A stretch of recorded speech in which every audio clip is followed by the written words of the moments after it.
शाखाओं के हम वो पत्ते नहीं जो शाख से झड़ जाएं। आंधियों को जरा बोल दो अपनी औकात में रहें। स्टेज पर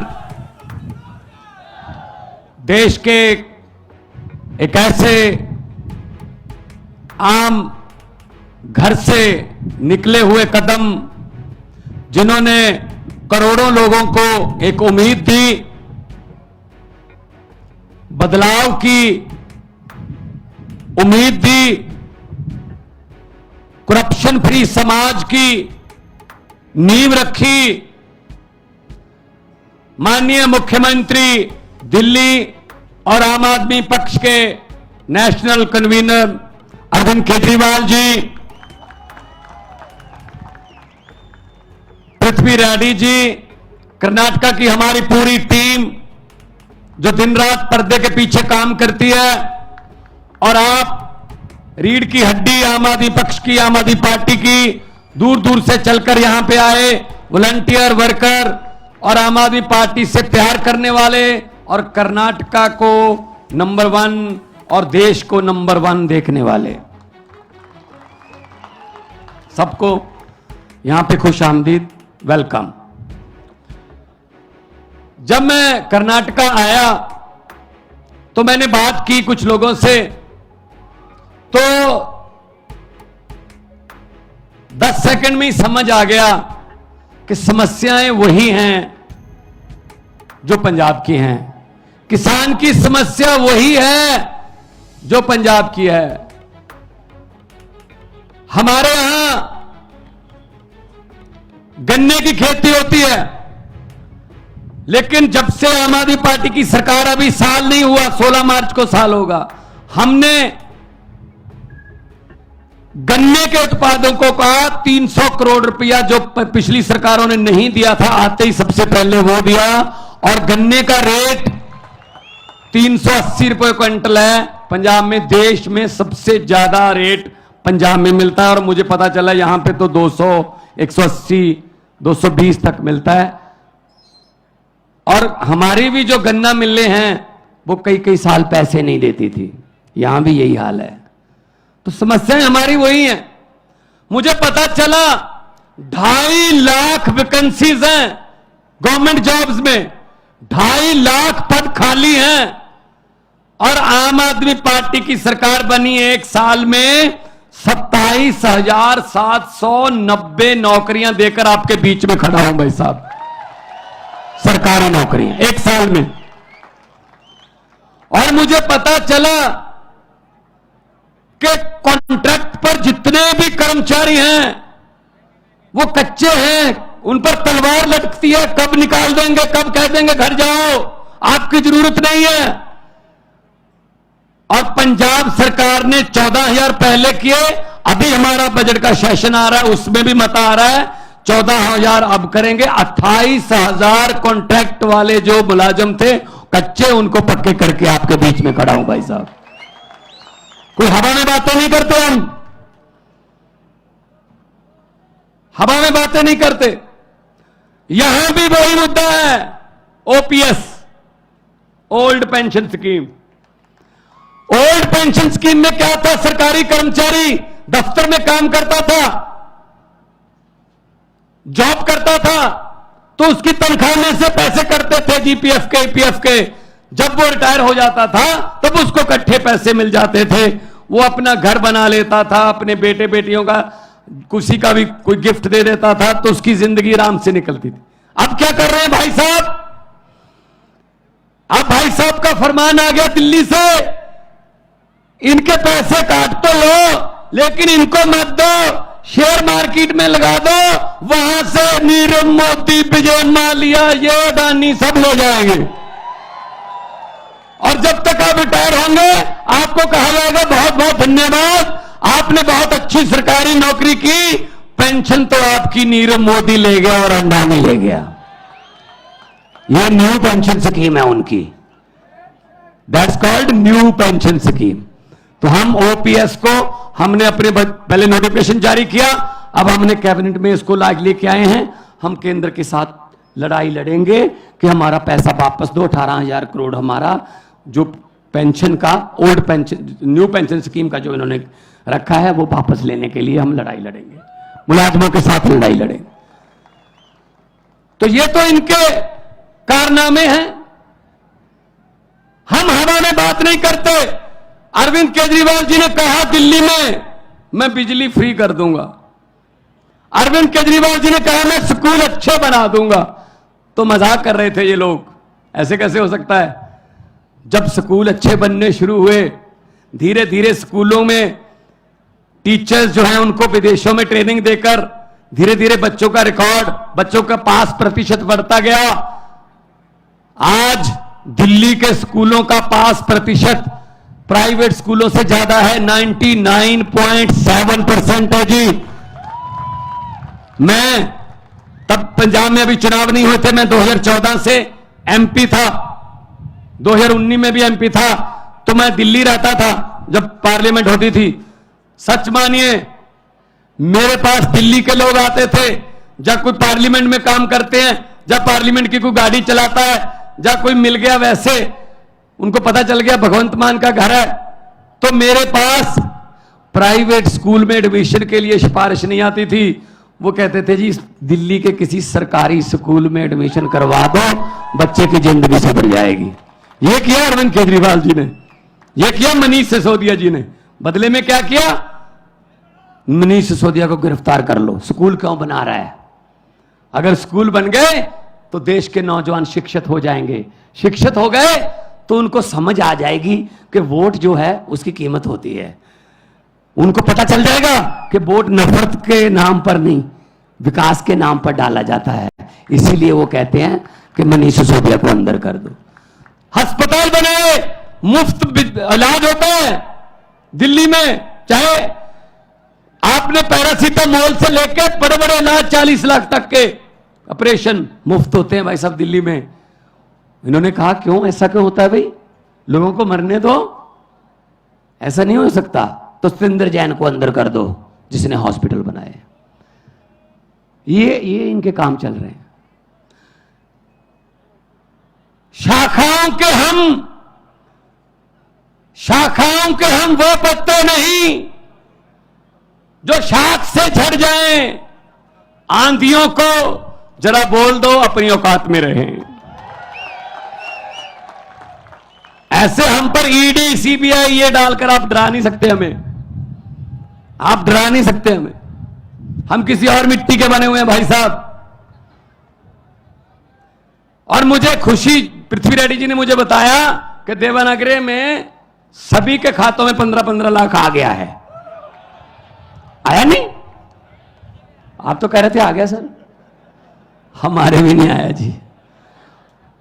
15 लाख की बात छोड़ दो, जो हमारे घर में 2-4 हजार रुपया पड़ा था इमरजेंसी के लिए नोटबंदी करके, वो भी निकलवा के ले गए भाई साहब। ये चल रहा है, अब ये चल रहा है। तो इसलिए हम आए हैं आपके पास। अगर आम आदमी पार्टी को मौका मिलेगा, आम आदमी को मौका मिलेगा। जैसे पंजाब में हमने आते ही करप्शन के लिए, रिश्वत खोरी के खिलाफ एक हेल्पलाइन नंबर जारी किया।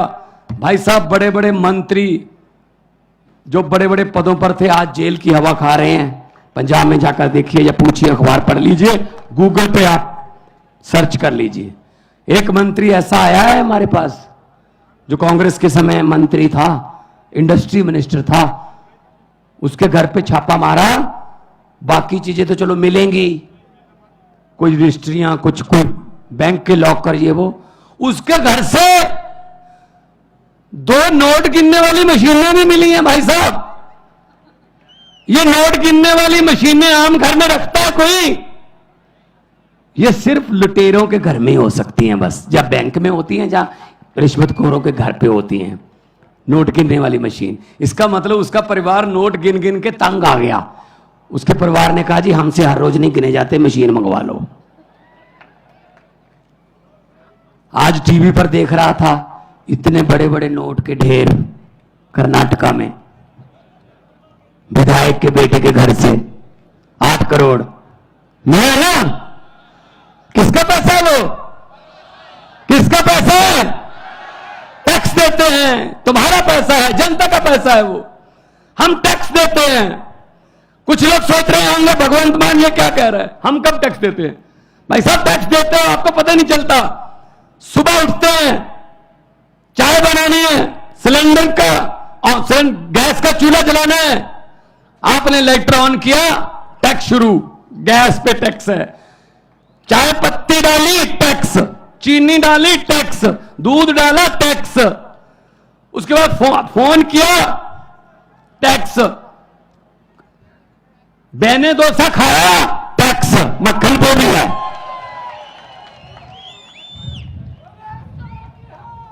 अब तो छाछ पे भी टैक्स है, आटे पे भी टैक्स है। बाजार गए, मोटरसाइकिल लेके गए, डीजल पेट्रोल टैक्स, सब्जी लाए टैक्स, शाम को डिनर करके सोचते हो सोने से पहले शुक्र है अब कोई टैक्स नहीं है। नहीं नहीं, गलतफहमी में हो, ऊपर पंखा चल रहा है, टैक्स। भाई साहब हम तो सोते हुए भी टैक्स दे रहे हैं, जब हम सो रहे हैं तब भी टैक्स दे रहे हैं। तो इनके बेटों के घर से 8-8 करोड़ के पैसे मिलते हैं। 8 करोड़ तो वैसे एक छोटी सी झांकी है। तो ये चीजें खत्म करनी है तो सफाई करनी पड़ेगी। और सफाई के लिए कौन सा यंत्र यूज होता है? झाड़ू। झाड़ू चलेगा। इन भ्रष्टाचारियों को मैं कहना चाहता हूं कि जितने मर्जी इकट्ठे कर लो पैसे, हीरे, मोती, मगर ख्याल इतना रहे कफन पे जेब नहीं होती। सब कुछ यही रह जाता है भाई साहब। गरीब की बद्दुआ मत लो। गरीब की बद्दुआ परमात्मा की दरगाह, एक ही बात है, सीधी बात है। तो ये चल रहा है हमारे देश में। और वो आते हैं, तरह तरह की बातें सुना के चले जाते हैं, तरह तरह की बातें। एक गांव था, वहां पे भैंसें चोरी होने लगी। गांव में अचानक से दूध देने वाली भैंसें किसानों की चोरी होने लगी। कभी एक भैंस चोरी होगी रात को, एक दिन 2 भैंसें चोरी हो गई, 3 भैंसें चोरी हो गई रातों रात। तो गांव वाले, एक साधु संत था, गांव में रहता था बाहर, उसके पास गए, संत जी हमारी तो भैंसें चोरी होने लगी हैं, कोई उपाय बताइए, बताइए क्या करें, कौन चोरी कर रहा है। तो संत महात्मा ने कहा एक चद्दर ओढ़ लेना ऊपर, चारों कोने पकड़ के 4 आदमी खड़े हो जाना और पूरे गांव को चद्दर के नीचे से ऐसे बोल देना कि वो नीचे से चले जाएं, गुजर जाए नीचे से। तो जिसने भैंस चोरी की होगी वो जैसे ही चद्दर के नीचे से गुजरेगा वो मर जाएगा। भाई साहब अनाउंसमेंट कर दी, चद्दर ओढ़कर 4 आदमी खड़े हो गए। सारा गांव चद्दर के नीचे से जा रहा है, जा रहा है, जा रहा है, पूरा गांव निकल गया चद्दर के नीचे से, कोई नहीं मरा। तो साधु संत से पूछा, सर मरा ही नहीं कोई? तो साधु ने कहा जो चोरी करते हैं उनको तो चद्दर पकड़ा रखी थी, मरेगा कैसे? वो तो निकले ही नहीं चद्दर के नीचे से। तो भाई साहब चोरों को तो चद्दर पकड़ा रखी है देश की, और चोर ढूंढ रहे हैं अपने आप में से हम। ये बीजेपी, कांग्रेस, जेडीएस, ये सब चोर हैं, सब चोर हैं। ये इनको निकालो बाहर, इनको जनतंत्र से इनको निकालो बाहर, उसके बाद पकड़ेंगे इनको कि कितना किसने नुकसान किया। अभी मुझे पत्रकार पूछ रहे थे ये करप्शन से, भ्रष्टाचार से देश का कितना नुकसान हो गया होगा। मैंने कहा जी ये वो वाली बात है, एक दुकान में चोरी हो गई, कोई दुकान थी छोटी सी कोई पंसारी की, चोरी हो गई। तो अगले दिन गांव के लोगों को पता चला चोरी हो गई। उस गांव में जो दुकानदार है उसके पास अफसोस करने के लिए आने लगे। ऐसे ही उसने रेवड़ी वेवड़ी रखी हुई थी, वो जनवरी के दिन थे, तो जो भी आता था ऐसे रेवड़ी उठाई 10-15, 2-4 मुंह में डाल के बोले यार बहुत अफसोस हुआ, कितने मुझे पता चला चोरी हो गई। कहते हाँ जी चोरी हो गई। 1 आया, 2 आए, 10 आए, 15 आए। दोपहर के बाद सरपंच भी, गांव का जो प्रधान है, उसने भी कहा मैं भी जाके आता हूं। उसने भी ऐसी रेवड़ी उठाई, 2-4 मुंह में डालकर बोले यार बहुत बुरा हुआ, चोरी हो गई, कितने का नुकसान हो गया होगा? वो दुकानदार बोला जी सरपंच साहब अभी तो नुकसान चल रहा है। जो भी आता है रेवड़ी खा के पूछ लेता कितने का नुकसान हो गया। जब पूरा गांव अफसोस कर गया उसके बाद हिसाब लगाएंगे कितने की चोरी हो गई है। तो अब कैसे बता दें इस करप्शन से, भ्रष्टाचार से कितने का नुकसान हुआ? अभी तो नुकसान चल रहा है देश का। ये तो आम आदमी पार्टी की सरकार आएगी, अरविंद केजरीवाल जी प्रधानमंत्री बनेंगे, तब हिसाब लगाया जाएगा कि कितने की चोरी हो गई है और कितना भ्रष्टाचार हो गया है।